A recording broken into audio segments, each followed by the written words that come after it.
Tuombe. Baba, katika jina la Yesu, asante sana kwa mtumishi wako, mtunza hazina wetu mkuu wa WWK Taifa, Mama Tabitha Benki, mwanamke anayekupenda sana. Asante kwa ajili ya vipawa vyake. Asante kwa ajili ya mafuta yako ya Roho Mtakatifu juu yake. Asante kwa kuwa umemwandaa kwa darasa hili. Tunaomba Bwana umtumie zaidi na zaidi na zaidi kwa utukufu wako mwenyewe. Kwa jina kuu sana la Yesu Kristo. Amen.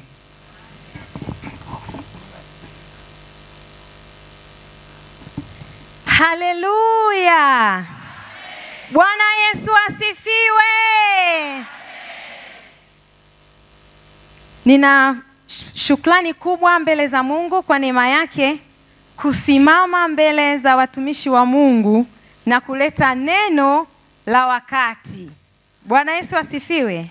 Mwambie leo kaa tayari kupokea kutoka kwa Mungu neno la wakati.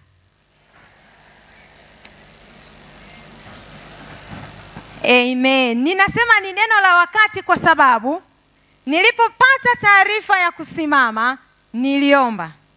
Na ninaamini kuhusu Roho Mtakatifu. Nikatulia, nikasikiliza. Kwa hiyo leo tulia upokee kutoka kwa Mungu. Nishukuru sana ofisi ya WWK Taifa na uongozi mzima wa TAG kuniidhinisha au kunikubali kuwa mnenaji wa somo hili siku ya leo. Basi bila kupoteza muda, nitatamani niende moja kwa moja kwenye somo letu. Hapa tulipo wote sisi ni wanandoa. Hata mimi unavoniona, unaweza kuona ni binti mdogo, lakini nataka nikwambie ni mwanandoa mwenye miaka 13 katika ndoa. Kwa hiyo nitaenda kuzungumza kichwa cha somo kinasema thamini ndoa yako. Thamini ndoa yako. Na inaambatana na swali kwenye mabano unaandika, je, bado unaithamini kama mwanzo? Au unaweza kujiuliza, je, bado ninaithamini kama mwanzo? Sasa tuangalie ndoa ni nini? Ndoa ni agano takatifu kati ya mwanamume na mwanamke lililowekwa na Mungu mwenyewe kwa kusudi la ushirika wa karibu, msaada wa pamoja na uzao wa haki. Ni agano takatifu kati ya mwanaume na mwanamke lililowekwa na Mungu mwenyewe kwa kusudi la ushirika wa karibu, msaada wa pamoja na uzao wa haki. Utaona Mwanzo 2:18 mpaka 24 na Mathayo 19:4 mpaka 6. Mwanzo 2:18, 20 mpaka 24 na Mathayo 19:4 mpaka 6. Na hizi notes tutaziprint, tutaziweka pale nje, zitakuwa zinauzwa. Nitarudia Mwanzo 2. Aya, ndoa ni agano takatifu kati ya mwanaume na mwanamke lililowekwa na Mungu mwenyewe kwa kusudi la ushirika wa karibu, msaada wa pamoja na uzao wa haki. Msaada wa pamoja na uzao wa haki. Mwanzo 2:18 mpaka 24. Mathayo 19:4 mpaka 6. Wanawake ninawaomba tusimwekee speed governor. Huyu ni cherehani. Mkimpa uhuru mtafurahi. Lakini mkitaka awe anawasomea imla, hatutafaidi. Andika kifupi. Kama kuna kitu hujakamata utakamata hapo, unachungulia kwa jirani. Baadaye notices zitakuwa pale. Tumuache tufaidi. Amen. Mungu akubariki mkurugenzi. Kwa sasa nitaenda kusoma ile Mwanzo 2 mstari wa 18. Anasema, Bwana Mungu akasema, si vema mtu huyu awe peke yake, nitamfanyia msaidizi wa kufanana naye. Na kumbe sasa hapa tunaona kumbe muasisi wa ndoa ni Mungu mwenyewe. Sasa tukaangalie thamani ni nini. Tumesema thamini ndoa yako. Thamani ni nini? Thamani ni kiwango cha uzito au umuhimu tunaoamua kumpa mtu au kitu. Ni kiwango cha uzito au umuhimu tunaoamua kumpa mtu au kitu. Sasa katika maana hizi mbili ndio tunakuja kuona kumbe kuthamini ndoa ni nini? Kuthamini ndoa ni kutambua uzito wa kipekee wa ndoa, na si tu kutambua, kuitunza, kuilinda, sio tu kuilinda, kuikuza kwa kuongozwa na neno la Mungu, upendo wa kweli, heshima na kujitolea. Kuthamini ndoa ni nini? Kuthamini ndoa ni kutambua uzito wa kipekee wa ndoa, kuitunza mkato, kuilinda na kuikuza kwa kuongozwa na neno la Mungu, upendo wa kweli, heshima na kujitolea kila siku. Kwa sasa ukija kuona sasa, kumbe thamani ya ndoa ya mtu hujengwa na mwanandoa mwenyewe. Kwa hiyo wewe mwenyewe ndiye utakayeamua kuthamini au kutokuthamini. Wewe mwenyewe ndio unayepanga kiwango cha thamani ya ndoa yako, kiwango cha thamani cha mwenza wako. Wewe ndio unayeamua, wewe ndio unayepanga. Hakuna anayekupangia. Na tunaona unaweza kukipandisha au kukishusha. Je, unamthamini mwenza wako kama mwanzo?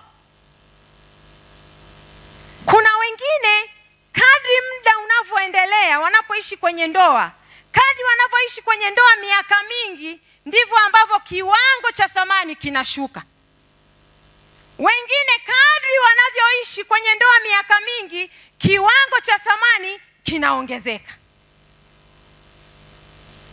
Hawa ni watu wawili, lakini wote walianza kwa pamoja kwa kuthamini. Wengine wanaweza kukumbuka namna ambavyo siku ya kwanza wanaenda honeymoon ilikuwaje. Kila mtu alivyokuwa anamthamini mwenzake, kila mtu alivyokuwa anampenda mwenzake, lakini ukaja mwezi wa kwanza, mwezi wa pili, miezi mitatu, unaona wengine thamani inashuka kidogo kidogo kidogo kidogo. Wana miaka 30 ya ndoa, imeshuka mpaka imefika mtu anaona mimi hapa nibaki tu, kwani shida iko wapi sasa hivi? Anajionea hata thamani haipo. Bwana Yesu asifiwe. Sasa tunakuja kuona nini huleta tofauti kati ya hichi kiwango kinachoshuka na hichi kiwango kinachopanda.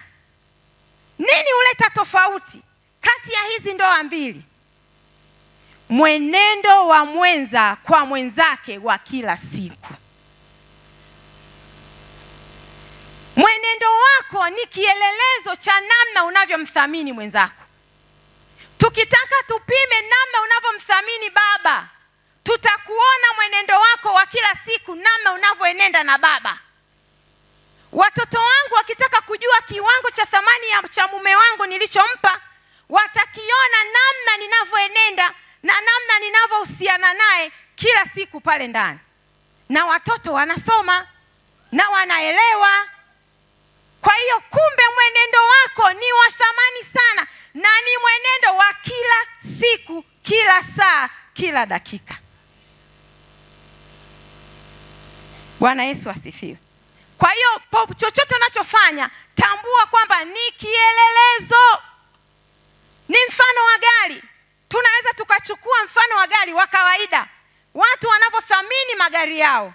gari watu tofauti wananunua na watu wana magari tofauti, lakini uthamani unatofautiana wa magari.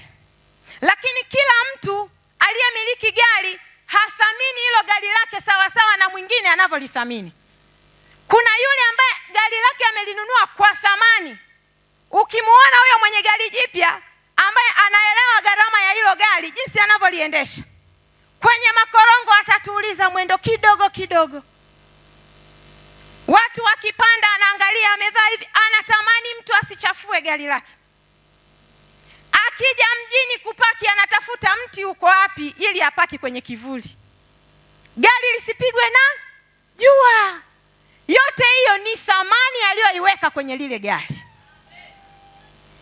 Hata likichubuliwa, huyu mtu utakuta anataka aende akalitibie ili ataki kutembea na gari lenye mchubuko. Kwa hiyo itamgharimu muda, itamgharimu rasilimali, itamgharimu hisia zake. Yote hii anawekeza kutunza uthamani wa gari lake. Sasa nataka nikwambie siku ya leo, kama ambavyo vitu vya kawaida vinahitaji matunzo na uwekezaji endelevu wa muda, hisia na rasilimali ili kuendelea kuwa na thamani, ndivyo ilivyo hata kwa ndoa zetu. Zinahitaji uwekezaji endelevu wa kiroho, uwekezaji endelevu wa kihisia, uwekezaji endelevu wa kiakili, uwekezaji endelevu wa kimwili ili kuendelea kuwa na thamani. Bwana Yesu asifiwe. Kumbe unakuja kuona uthamani unatengenezwa na wewe. Na wewe ukithamini, wengine watathamini. Sasa uje umuone huyu mtu mwenye gari lake asipolithamini hilo gari.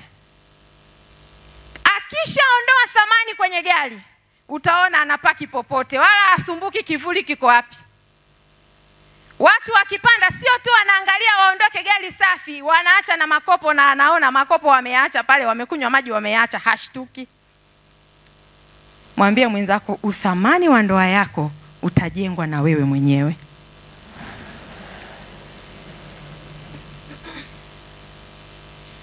Sasa unakuta wakati mwingine tunaenda tunajisahau. Unajisahau katika uwekezaji huo niliousema, unasahau. Lakini sasa msuguano katika ndoa unakuwa ni endelevu. Mnakosana kwa sababu mmekutana wote ni watu wazima. Kuna kupishana kauli, kuna kuumizana. Kwa hiyo kuumizana kunapokuwa kwingi na uwekezaji huu unapungua wa rasilimali, uwekezaji wa kiroho umepungua, uwekezaji wa kihisia unapungua, alafu huku mapishano yanazidi kuwa mengi, inashusha. Mwisho wa siku unafika mahali unasema nimechoka jamani, ndoa nimechoka, mimi mwenzenu nimechoka.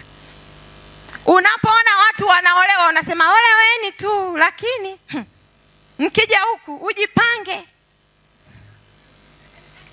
Unaanza sasa, kwa sababu gani? Una picha yako kichwani ya ndoa. Sasa unataka kumwambia huyu ndoa inafananaje, unamwambia. Lakini nataka nikwambie, unaweza kutengeneza kitu kizuri kile unachokitaka mpaka kila mtu akakitamani. Inawezekana. Tena sisi tuliookoka tunamtumaini Mungu, inawezekana. Tutakuja kuangalia huku mbele ni kwa namna gani. Kwa unakuta huyu mtu raya ndoa inaanza kushuka. Anaanza sasa kubaki kwenye ndoa kwa sababu zisizo za msingi. Anasema yani mimi ninabaki kwenye ndoa kwa sababu nikiachana hapa jamii itanionaje? Wataona mimi nimerudi nyumbani. Kwa hiyo anabaki kwa baba kwa sababu akirudi kwa mama yake watamcheka. Lakini sio kwa sababu ya kusudi la ndoa, sio kwa sababu ya mpango wa Mungu. Anabaki kuficha aibu ya jamii. Mwingine anasema nipo kwenye ndoa basi tu, tumeshazaa na watoto, acha tulee watoto tumalize. Na utu uzima huu nikiondoka ngoja tulee watoto. Nataka nikwambie, hizo kweli ni sababu, lakini iko sababu ya kimbingu. Ukiona umefika hapo, ujue umeshusha thamani fulani, unatakiwa urudi, utengeneze ili kile kitu Mungu alikuwa anakikusudia kitokee. Bwana Yesu asifiwe. Na wakati mwingine thamani ya ndoa hupungua taratibu kwa sababu ya mazoea. Tunawazoea wakina baba, tunawazoea waume zetu. Unafika mahali sasa, kwa sababu siku ya kwanza heshima ilikuwepo, umekaa sasa, mnakula wote, mnatembea wote, mnalala wote, umemzoea, umeyajua mapungufu yake, umejua changamoto zake. Ukawaida sasa unaanza, unamwona kwani ana jambo gani jipya huyu baba jamani? Eti jamani, kitu gani kipya mimi sijafanya na huyu baba? Unaanza kuona wa kawaida. Sasa ule mazoea yanaanza. Ukikubali mazoea katika ndoa yako, ujue umekubali kushusha uthamani. Simaanishi urafiki. Urafiki uko pale, lakini urafiki huwa haushushi thamani. Kuna tofauti ya urafiki na mazoea. Kuwa rafiki wa mume wako, lakini usimzoee kiwango cha kumuona hana uhitaji. Thamani yake kama mume ibaki pale pale. Wakati mwingine kuchoshwa na mwenza, karaha zake, mapungufu yake, unaona yaani huyu baba jamani, anakuchosha. Unasema Bwana Yesu, rudi basi. Unafika mahali thamani unaikubali mwenyewe. Yaani pale unapokubali ndio hapo, kwa sababu unaposema jamani huyu baba kanichosha, kama ni matatizo ni anayo, nataka nikuhakikishie kama wewe ni mwanamke uliyezaliwa na mwanamke, una mapungufu yanayomchosha pia. Kwa hiyo hapa ni kuvumiliana, ni kubebana, ni kuchukuliana, sio kunyoshiana kidole. Ukiona unamnyoshia mwenzako kidole, ukujue unaruhusu kushusha thamani yake. Sababu nyingine, kuumizwa mara kwa mara, kutendewa vibaya. Ni kweli kuna wanandoa wengine wanatendewa vibaya, hata wakitenda mema, lakini majibu yake yanakuwa ni mabaya. Sasa unafika mahali moyo unakufa. Baba huyu nimfanye nini mimi jamani? Unajipikilisha, unasema baba karibu chakula baba mume wangu. Kwani umepika nini hapo?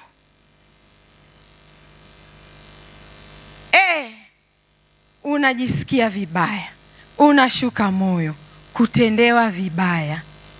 Mimi nataka nikutie moyo, usikatie tamaa. Haijalishi umetendewa vibaya namna gani. Bwana Yesu asifiwe. Pointi nyingine ni kupoteza heshima ya kiroho na mawasiliano. Sasa nataka twende kipengele kingine. Utajuaje kama thamani ya ndoa kwako imepungua? Namna ya kujipima unavyothamini mwenza wako. Utajuaje kama thamani ya ndoa kwako imepungua au thamani ya mwenza wako imepungua? Namba moja, mtazamo wako juu yake. Jipime, ana umuhimu kwako kiwango gani?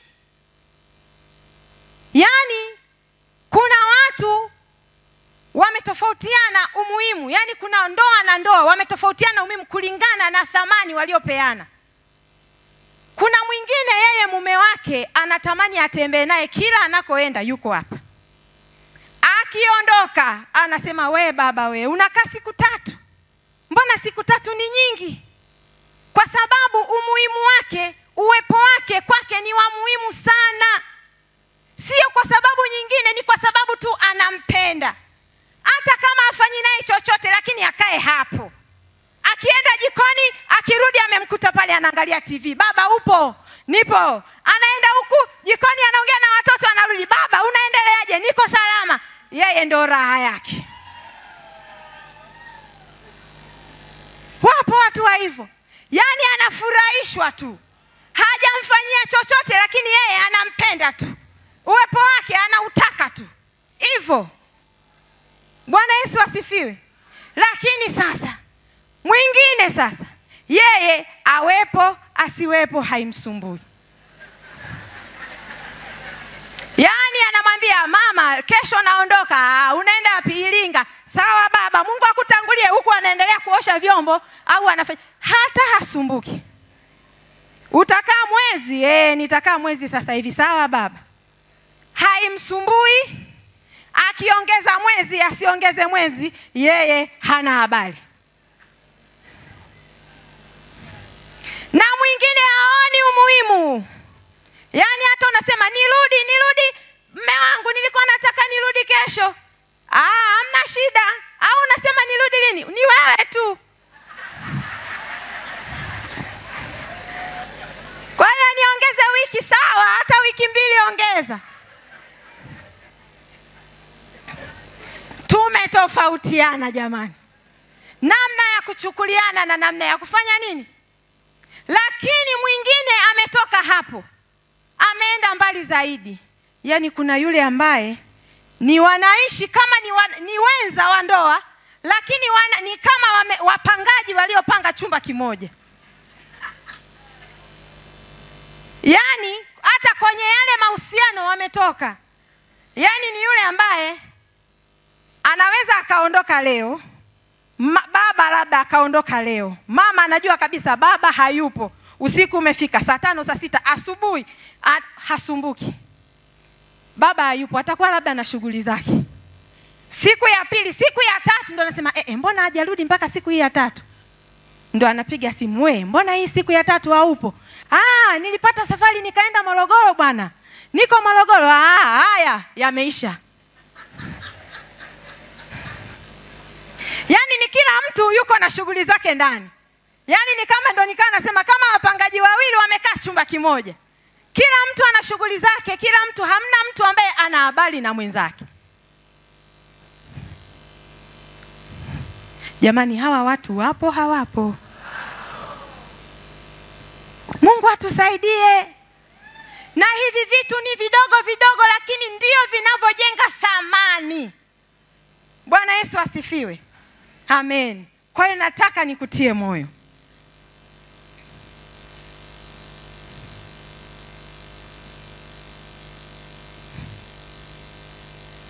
Na Biblia imesema hivi, ukiona sasa mwingine sasa ametoka hata hapo pa kuthamini, mwingine anaona mwenzake akiwa mbali ndio maisha yake yanakuwa marahisi. Nimewahi kuwasikia wanandoa wakisema, mimi mume wangu akisafiri ndio humu ndani tunaishi kwa amani na watoto.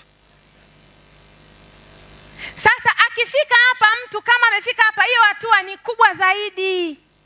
Ni mbali. Ukiona hivyo ujue hilo ni wazo la shetani. Na shetani siku zote ni mharibifu. Neno la Mungu mwanzo hiyo imesema si vyema mtu huyo awe peke yake. Ukiona nasema bora niwe peke yangu.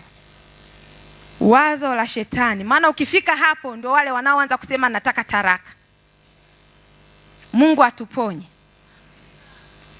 Sasa nataka nikimbizane na muda wangu. Twende kwenye njia za kurudisha thamani iliyopotea katika ndoa.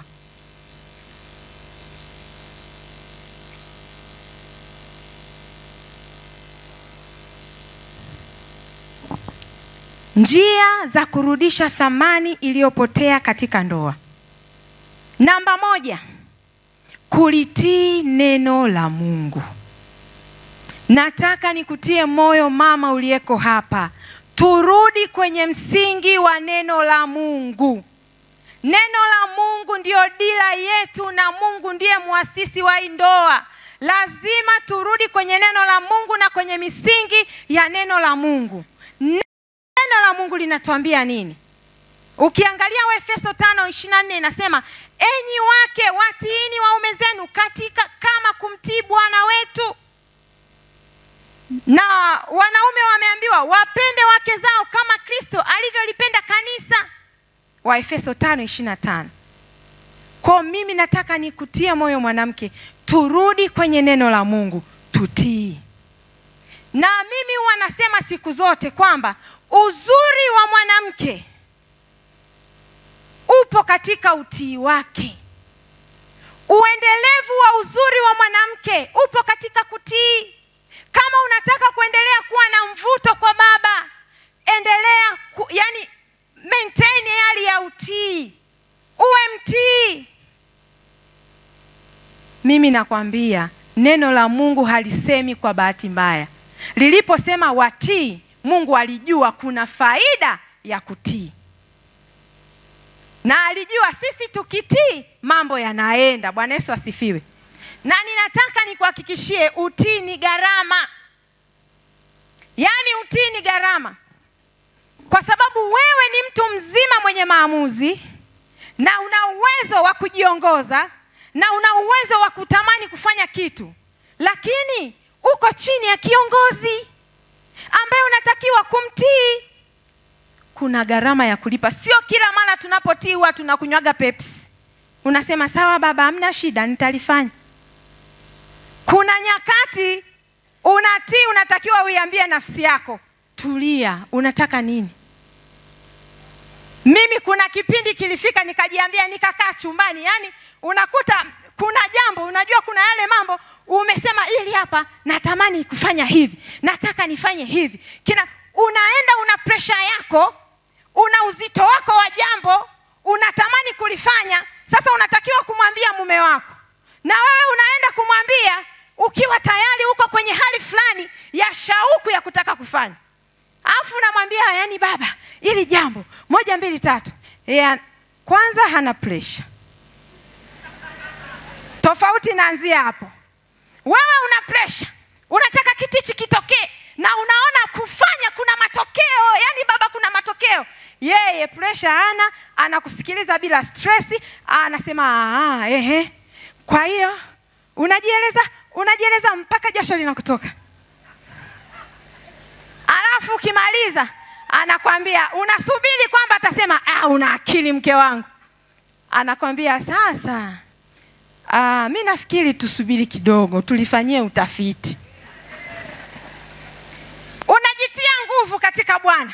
Unasema sasa rafiki yangu, unajua hili jambo tukifanya hivi linakuwa hivi, tukienda hapa kinatokea hiki. Unaona eti baba, sasa na safari ya kwenda Arusha, ngoja niende, nikirudi tutaliamlia. Unafika mahali unasema, Mungu nifanye nini mimi unielewe, huyu baba anielewe mimi. Sasa hizo nyakati jamani zipo hazipo? Nani kakwambia? Ningewashanga, ningesema basi mimi na ulimwengu wa peke yangu. Sasa katika hizi nyakati, mimi kuna siku niliingia chumbani nikasema, we Tabita, najiambia hapo sasa, we Tabita, wewe si ulitoka kwa Sanga wewe? Babangu mimi anaitwa Sanga. Wewe si ulitoka kwa Sanga? Nilitoka kwa Sanga. Nilitoka kwa Sanga nikaja kwa huyu baba kutafuta nini? Nasema wewe Tabita, usi ulitoka kwa babako, unataka kufanya nini? Sikiliza wewe nafsi yangu, tii nafsi yangu, tii. Kilichokutoa kule kimekuleta hapa, tii. Nikitoka hapo sebule nasema, sasa rafiki yangu, kwa hiyo tunafanyaje? Na tabasamu langu nishatibia chumbani roho yangu. Kuna muda rafiki, jihubirie. Ukiona mambo magumu jihubirie. Shika Biblia, sema nafsi yangu, kwa nini kuinama?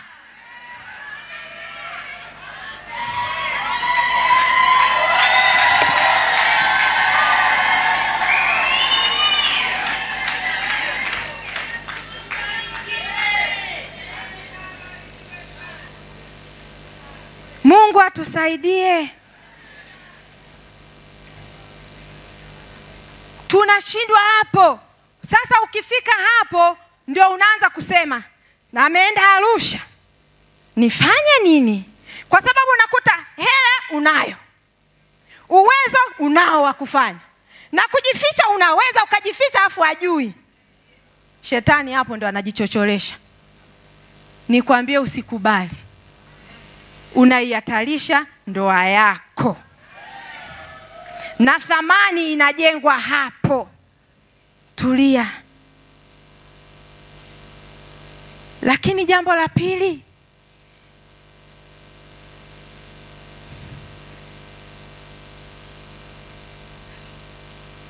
kubali kuongozwa. Yaani kuongozwa na kwenye kuna changamoto yake. Ndoa ni watu wazima wawili waliozoea kuyaongoza maisha yao. Na sasa unafika mahali wewe ni mwanamke, unatakiwa mume. Biblia imesema mume ndio kichwa. Wakorinto hiyo, Wakorinto wa kwanza 11:3. Anasema, lakini nataka mjue ya kuwa kichwa cha kila mwanamume ni Kristo. Na kichwa cha mwanamke ni mwanaume. Na kichwa cha Kristo ni Mungu. Sasa wewe fanya hivi. Unafanya baraka isitokee katika familia. Yaani ukimwona haijarishi baba hawezi kiasi gani. Wakati mwingine inatokeaga kwenye ndoa, unakuta mwanamke ana nguvu kuliko mwanaume, ana uwezo kuliko mwanaume, lakini wewe Mungu amekupa huyo, ameamini unaweza. Haina maana umwambie sasa baba kaa hapa mimi niendeshe gari. Biblia haisemi hivyo. Itifaki ya Mungu haipo hivyo. Wewe pamoja na uwezo wako bado wewe ni msaidizi hapa. Alafu baba pamoja na uwezo wake ambao unauona ni dhaifu, yeye ndio kiongozi. Ukitii hapo, ukikubali hilo, Mungu ataruhusu baraka. Ukichukua ukashika usukani, umefanya, unaharibu. Bwana Yesu asifiwe. Na wakati mwingine hivi vitu huwa vinajitokeza. Maisha ya kila siku.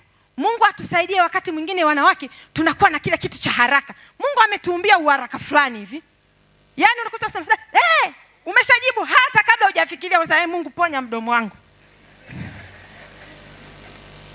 Ushawahi enda kwenye familia, baba haujui hapa ndani nani kiongozi. Kwa sababu mama anasema yake, baba anasema yake. Kwa mfano, baba anawaambia watoto, kuanzia leo sitaki nione mtu anawasha TV anaangalia TV. Mama mmekaa sebleni, kwa nini wasioshe TV? We, mtaangalia ila mkimaliza homework muangalie. Sasa tumenunua TV ya nini we baba? Hapo umekubali kuongozwa, hujakubali?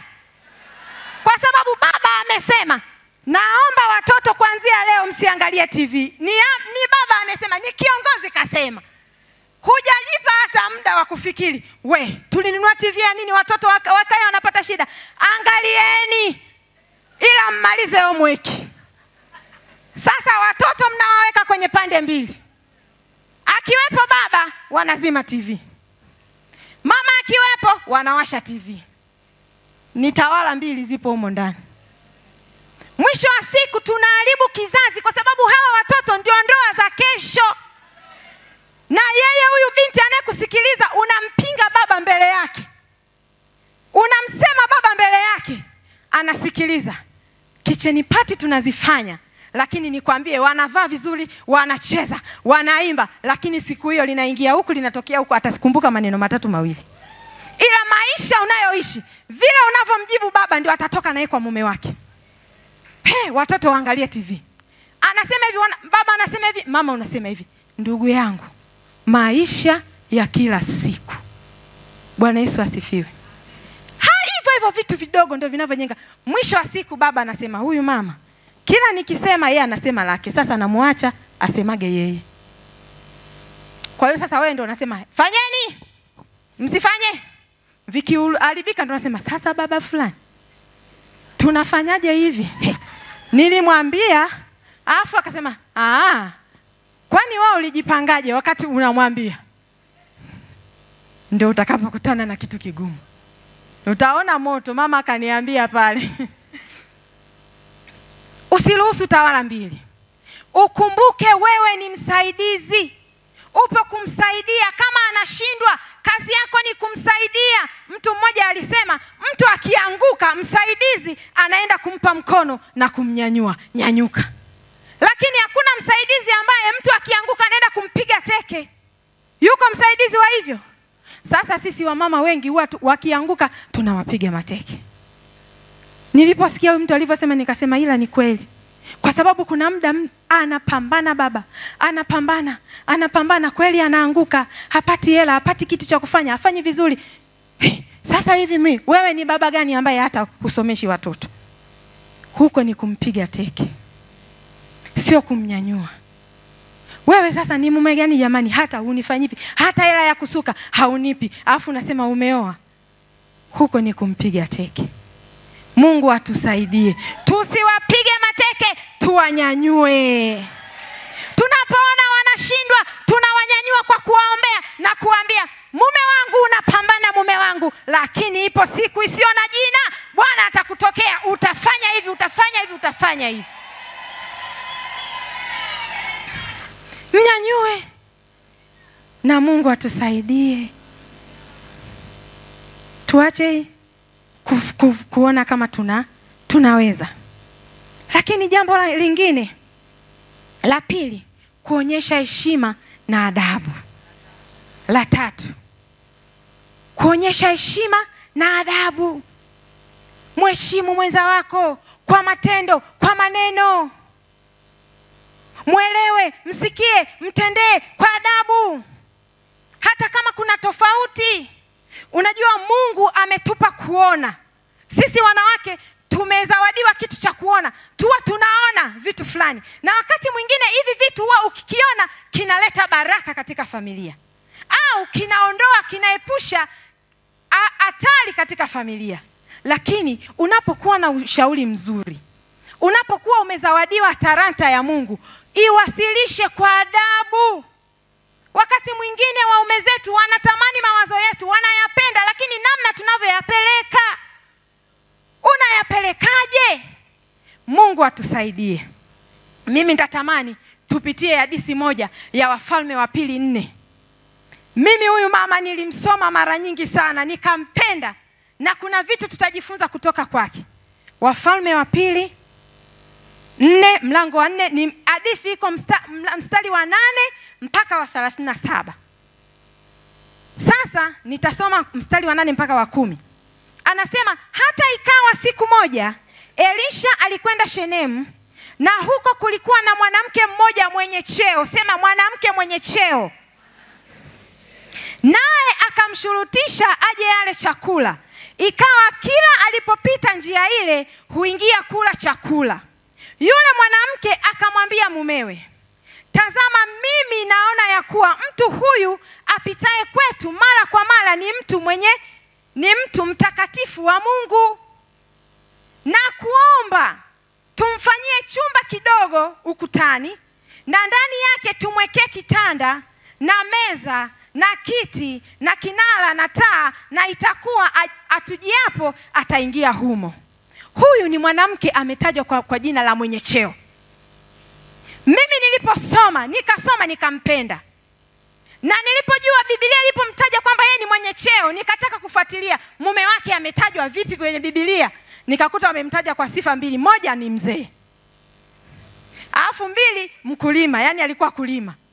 Lakini huyu mama wamemtaja ni mwenye cheo.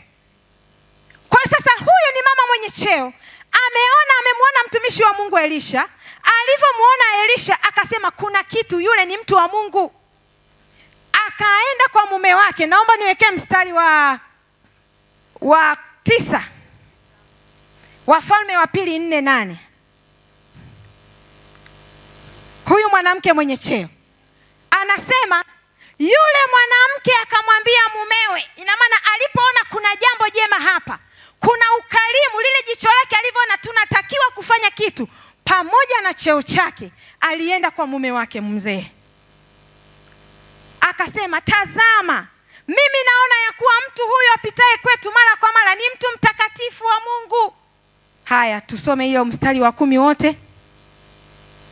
Na kuomba tumfanyie chumba kidogo ukutani. Tuishie hapo hapo. Yaani mimi nimependa. Na kuomba tumfanyie. Na kuomba ni mwanamke mwenye cheo. Angeweza kwenda kwa mume wake kusema, sasa baba, nimejenga chumba pale, mtumishi wa Mungu ataenda kukaa. Angeweza hata kuto kumwambia. Lakini na cheo chake, na kuomba sio nimfanyie, tumfanyie. Bwana Yesu asifiwe. Kumbe hatuwatii waume zetu, hatuwaheshimu waume zetu kwa sababu wanastahili au wana nafasi fulani au wana cheo fulani. Bwana Yesu asifiwe. Mungu atusaidie.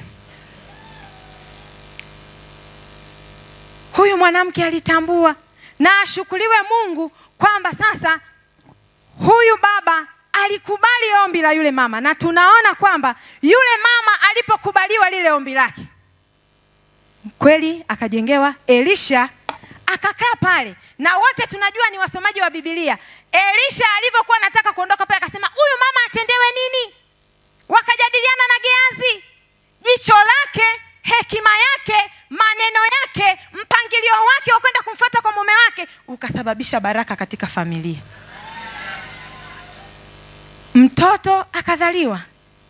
Sasa haya, nitaenda haraka. Sasa tunaenda pointi ya 4. Pointi ya 4 ni kumsikiliza na kumtegemea Mungu.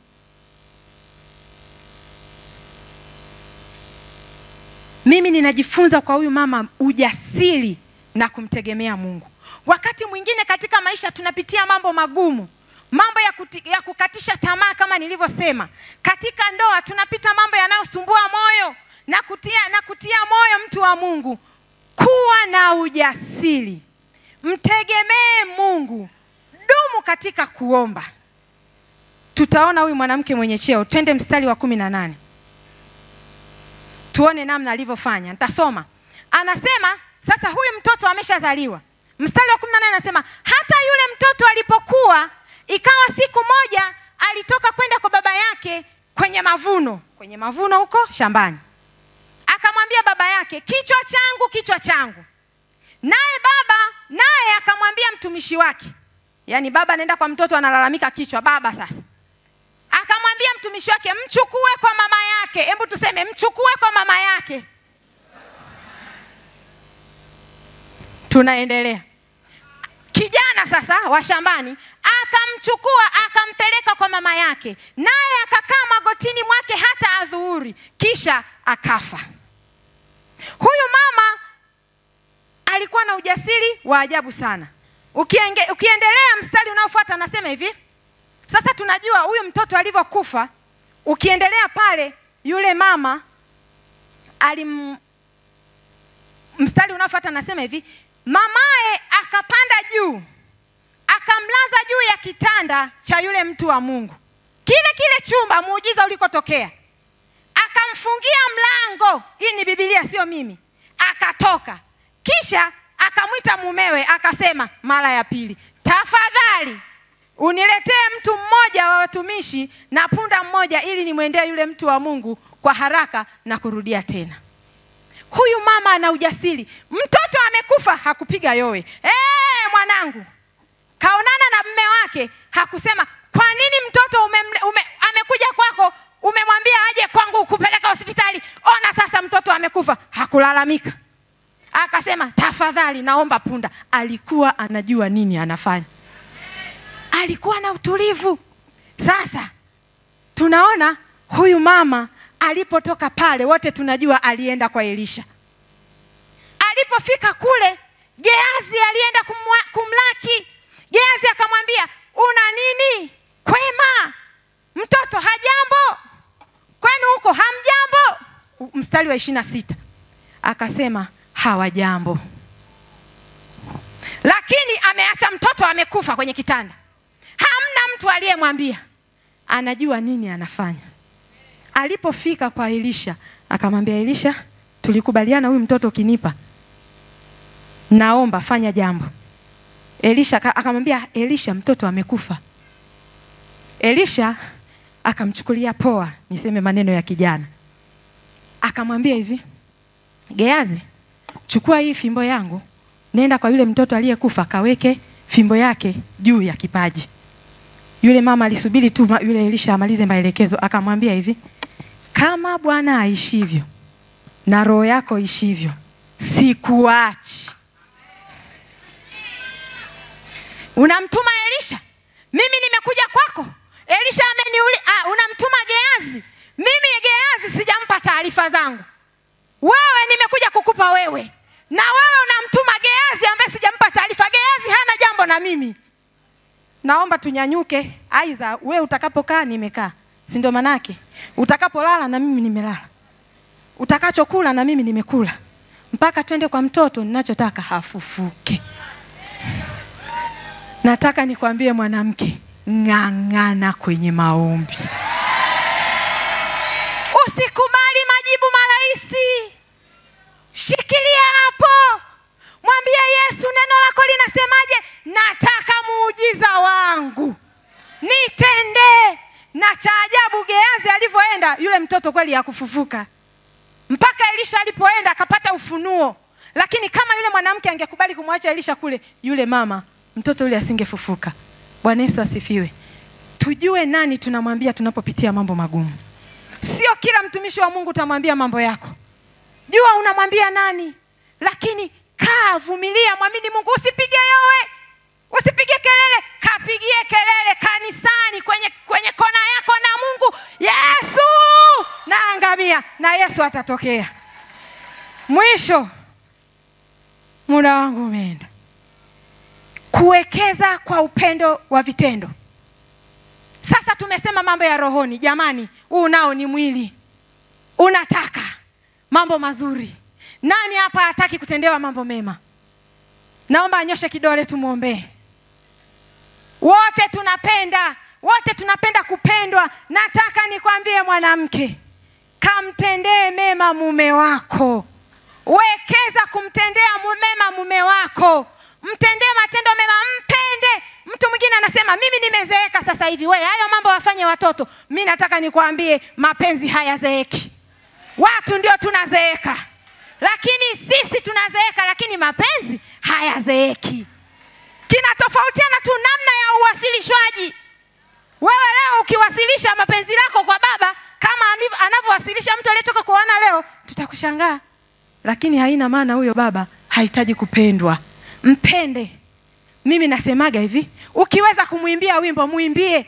Sisi wa mama tunaweza kuimbia watoto wetu, nyamaza mwanangu. Kwani nani alikwambia baba hataki kumwambia mume wangu?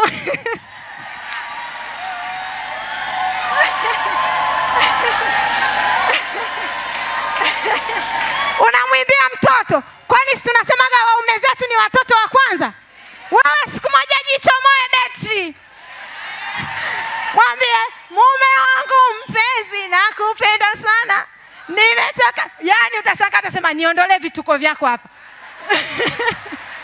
Lakini nataka nikutie moyo, atabarikiwa. Mapenzi ni ubunifu. Usikae tu hivi. Mama WWK tunamtaka Bwana na nguvu zake, lakini na ndoa zetu zinahitaji uwekezaji. Tunafanya huko nje wanafanya, sisi tunafanya kwa uzuri wa utakatifu.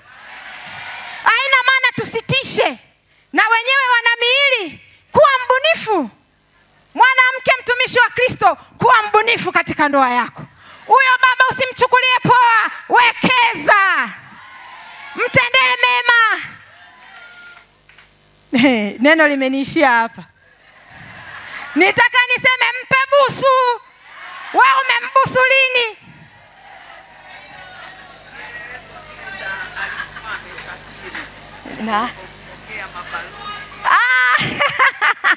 Mkurugenzi anaujua ushuhuda wangu mmoja hivi.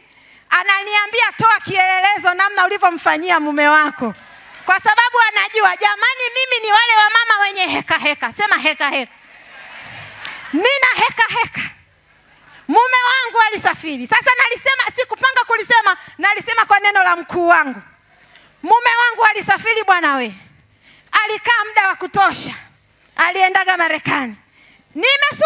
Nimesubiri bwana huyu arudi basi. Siku alivyorudi ndugu yangu, kwanza mimi sio muimbaji, lakini nilienda studio kutoa single.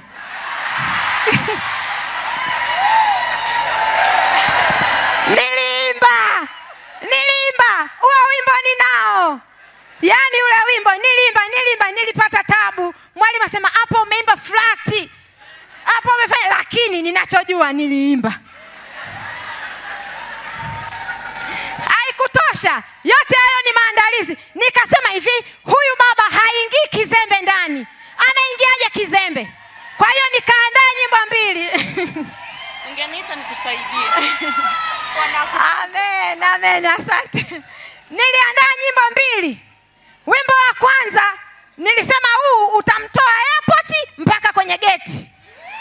Kwa hiyo nilikuwa na kakaangu, nikamwambia hivi, Mungu akubariki, huyu ndo aliyenisimamia ndoa, anakuja kwa sababu anajua alikuwepo. Sasa alivyokuja nilikuwa na nyimbo 2. Wimbo mmoja nikamtoa kutoka airport mpaka nyumbani. Kwa hiyo alivyofika tu airport, nikaweka ishara na dereva, washa wimbo ule. Akawasha. Nikaanza, asante Yesu. Nikaanza kumwimbia. Akasema, sasa yeye hajui, maana hajui mimi ni mwimbaji. Anashanga sema, hii sauti mbona kama yako? Umeimba wewe? Simjibu. Naendelea. Alivyoshangaa nataja jina lake ndio akasema, Sasa hiyo ulikuwa ni wa kwanza. Nilipofika nyumbani nikasema wimbo wa 2 utawekwa, sio ule wa airport.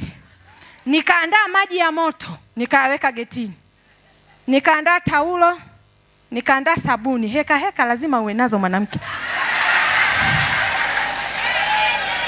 Nikaandaa taulo, nikaandaa na mafuta, nikanunua na sendo mpya. Nikaweka kiti pembeni.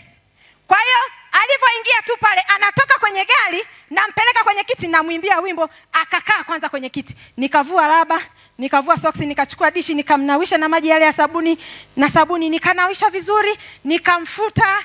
Nilivyomfuta nikapaka mafuta, nikachukua sendo mpya mama, nikamvalisha. Baba, twende ndani.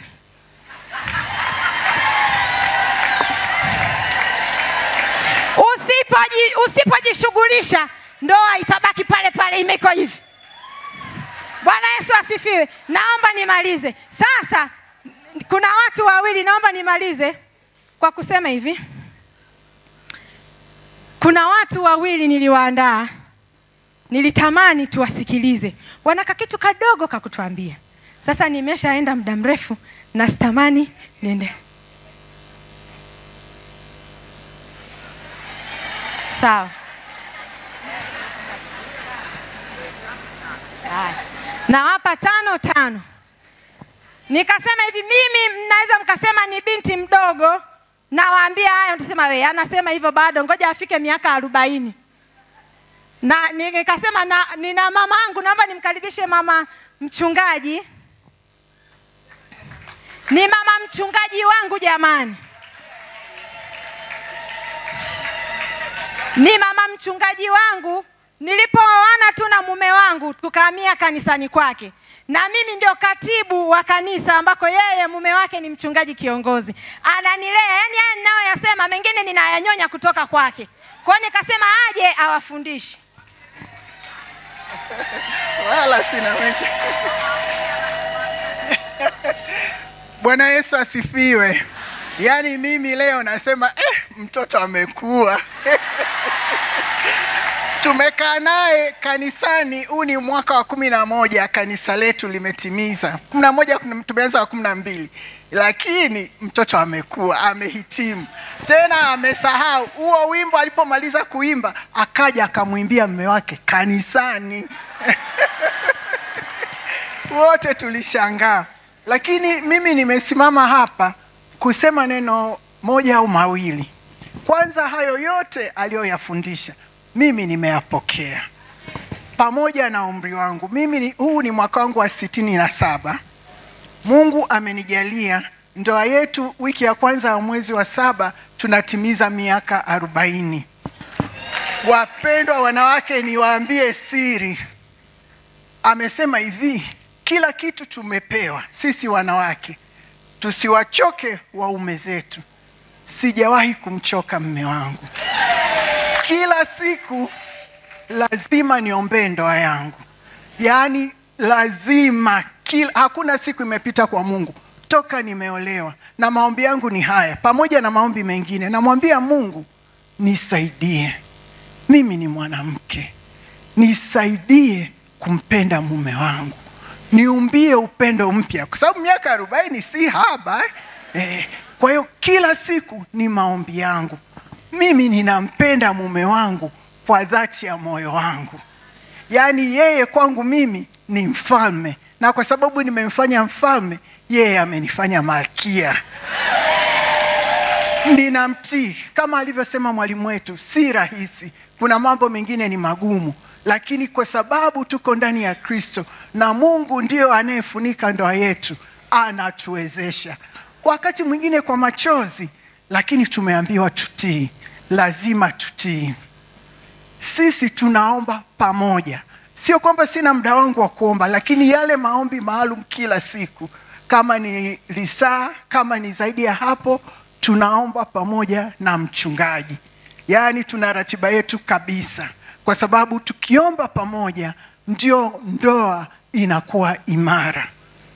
Sisi nyumbani kwetu, hata limetokea kwazo la namna gani, naweza nikashinda nimenuna siku nzima, lakini patano letu na moja ya taratibu zetu nyumbani, tusiingie kitandani bila kuachilia.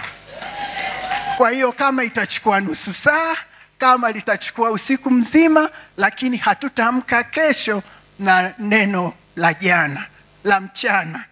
Tunaelewana? Kwa sababu najua wanawake tunawekeza vitu sana moyoni. Usiruhusu hilo, kwa sababu ukiweka vitu moyoni, utampakulia chakula, huna raha. Atakuongelesha jambo, yeye anakutazama hivi, wewe unatazama vile. Yaani upendo ni kupendana, na ni kupendana kwa dhati, ni kujitoa na kujitolea. Usiache kumwambia mume wako huyo wa miaka 50, mama mkama, mama yangu pale, mume wangu nakupenda. Jamani, kwani tulivyoolewa tulikuwa hivi? Nilikuwa mimi hata sijui kuvaa, lakini mume wangu amenivika, amenitunza, ananitunza. Hivi mimi niwaambieni, leo niko huku Dodoma, sasa siwezi kupika chakula. Zamani nilipokuwa kiongozi, watoto wangu ni wadogo, nilikuwa napika, naweka kwenye friji, anapasha. Lakini mimi mume wangu hapikiwi na mtu chakula. Kwa hiyo hivi nimeondoka, yani mboga yote ya wiki nzima nimemwelekeza, lakini nina mjukuu ndio anayempikia babu yake. Yani chakula cha mume wangu mimi ni special. Wakati mwingine nakwenda hata kwenye mtandao, hivi samaki wanapikaje? Nasoma ili nitengeneze kitu cha tofauti. Huyu mnayemuona Tabita ni mbunifu wa ajabu. Wanakuja wanatufundisha. Sasa mimi kanisa langu ni la vijana, nitasema nimezoea kupika pilau namna hii, kumbe kuna madoido mengine siyajui. Wanatufundisha, mimi sinyamazi. Na kwa sababu Mungu amenijalia nimekuwa kiongozi kwa muda mrefu kwenye WWK, tumetembea kwingi. Kila linapofundishwa somo la ndoa kama hivi, siondoki mtupu. Nitanote na nitakwenda kufanya. Vingine vinakuwaga vigumu, inabidi nisome na mume wangu. Yaani ndio namna ya kumwambia kisirisiri, lakini kwa upendo. Mungu amenisaidia. Mimi kwa mume wangu, mimi ni malkia. Ananipenda, ananiheshimu. Na ndoa yangu ni ushuhuda kwa wengi. Kwa sababu nilipoolewa mimi nikamwambia Mungu, naomba ndoa hii ikawe ushuhuda popote nitakapopita. Na Mungu amefanya. Mungu awabariki. Hongera sana mwalimu. Amen. Jamani, tumpigie makofi mama mchungaji wangu. Amen. Naomba bila kupoteza muda nimwalike mama wa pili. Karibu mamangu. Sitaki nimtangulie. Tumpigie makofi jamani, huyu ni dokta na mkuu wa chuo cha ACT. Tunamwita president. Amen.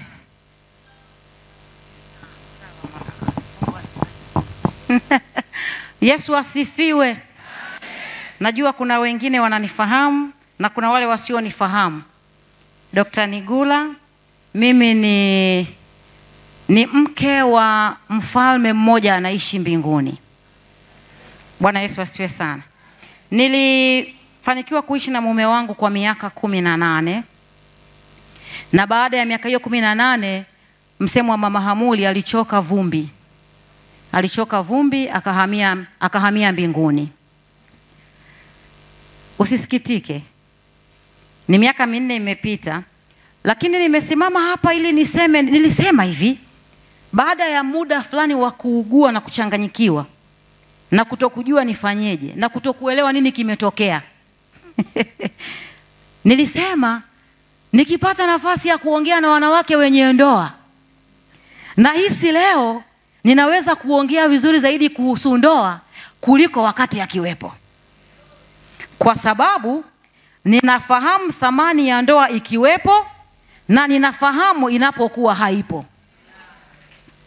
Ninafahamu akiwepo inakuwaje na asipokuwepo inakuwaje. Niseme kwa haraka vitu vichache. Kwa sasa hivi kuna nyakati ambazo huwa ninatamani anigombeze.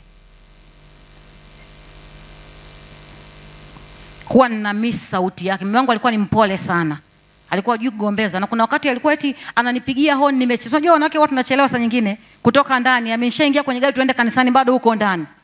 Kuna honi alikuwa akiipiga, akipiga kidogo mpi, najua ni yako nikumbusha, akimia mpi, najua hapo ameshakasirika. Ninaingia kwenye gari nimenuna, namwambia umenigombeza mbele ya watoto. Hiyo honi ni ya kunigombeza. Lakini siku hizi nikiwa nataka kutoka asubuhi nyumbani kwenda kanisani, najizungusha ndani, natamani niisikie ile honi kali inigombeze kwamba nimechelewa kutoka, halafu siisikii. Kuna siku naamka asubuhi, kila ninapoamka asubuhi huwa natamani mtu wa kuniuliza umeamkaje. Halafu nikitaka kulala usiku natamani mtu akuniambia ulale salama mpenzi wangu, siku mwema. Lakini kuna mwanamke mwenzangu mahali hataki kuisikia hiyo sauti, imemchosha. Kuna ambao wamehama. Wakati mimi kitanda kimekuwa kikubwa, hata ningepewa kama kale kama mwanafunzi bado kangekuwa. Alafu kuna mwingine amehamia chini, bora lale chini. Nataka kusema nini? Kikiwepo unaweza usifahamu thamani yake, unaweza ukakizoea ukakichezea. Unaweza kuwa unatamani hata akipiga simu amalize haraka haraka, una mambo yako ya kufanya. Lakini kuna mwanamke fulani amesimama hapa leo anayetamani aongee angalau kwa sekunde moja tu na rafiki yake huyo, halafu hayupo. Halafu muda ni mfupi sana. Miaka 18 mimi imeenda kwa haraka sana. Naona kama tumeoana juzi tu. Ule muda uliopewa wa kuishi naye ni wa thamani kupita maelezo. Ukipita haurudi. Na nikwambie kitu, sijaolewa mara nyingine, lakini huwa ninafikiri kwamba hata akitokea mwingine hatafanana naye. Hatafanana naye. Kwa hiyo huyo ulienee sasa hivi, mthamini, yavumilie mapungufu yake. Mimi nayatamani mapungufu yake. Mume wangu alikuwa ni mkimya mpaka nilikuwa natamani nimtikise aongee zaidi. Mama Hamuli anamfahamu. Siku maana alikuja kunichumbia nyumbani kwa Mama Hamuli. Ilikuwa akiongea, nikiongea ninaonekana kama vile ninaongea peke yangu. Kumbe kuna mwingine anaongea lakini anaongea na sauti ndogo. Kwa kuna sana tamani ya na mimi ni mtu ambaye ninajitegemea, mtu independent. Kuna sana natamani umfanye, unamwona kama yuko polepole. Kuna saa sasa hivi ninatamani yawepo aniwekee break, kwa sababu ninakwenda speed. Alikuwa ndio mtu wa kuniambia hapo punguza, lakini leo hayupo kuniambia punguza. Nimekumbuka neno moja. Sasa hivi unaweza kuwa unatamani uhuru, uondoke, ukirudi usiulizwe maswali mengi. Mimi sasa hivi wanatamani mtu wa kuniambia uko wapi? Mbona umechelewa kurudi? Au nataka kuondoka, natamani niage mtu ndani. alafu aniambie hivi, leo huwezi kwenda, lakini sina wa kunizuia kuondoka. Nikitaka kuondoka naondoka, nikirudi saa 6 usiku narudi saa 6 usiku, na hakuna wa kuniuliza, hakuna wa kuniwekea break. Lakini hiyo break kuna siku unaweza ukaitamani. Kwa hiyo naomba muda huu ambapo mume wako yupo, yani hata kama ni wa kugeuza geuza kwenye mambo unayoyatamani, mgeuze. Furahia kumgeuza geuza, maana kuna saa unaweza kaitamani kumgeuza geuza alafu unakutana na hewa. Niwaombe wanawake wenzangu, thamini ndoa yako. Muda wa kuithamini ni sasa hivi. Mungu awabariki sana.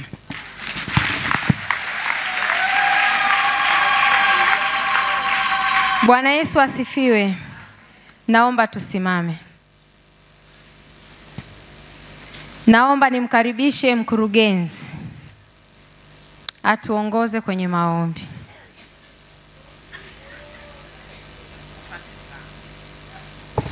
Kabla hatujaomba, tumshangilie Mungu kwa ajili ya mwalimu wetu mzuri ambaye ameiva. Asante mama mchungaji na kiongozi wetu Neema Seng'enge kwa kutuivishia kifaa hiki. Haleluya.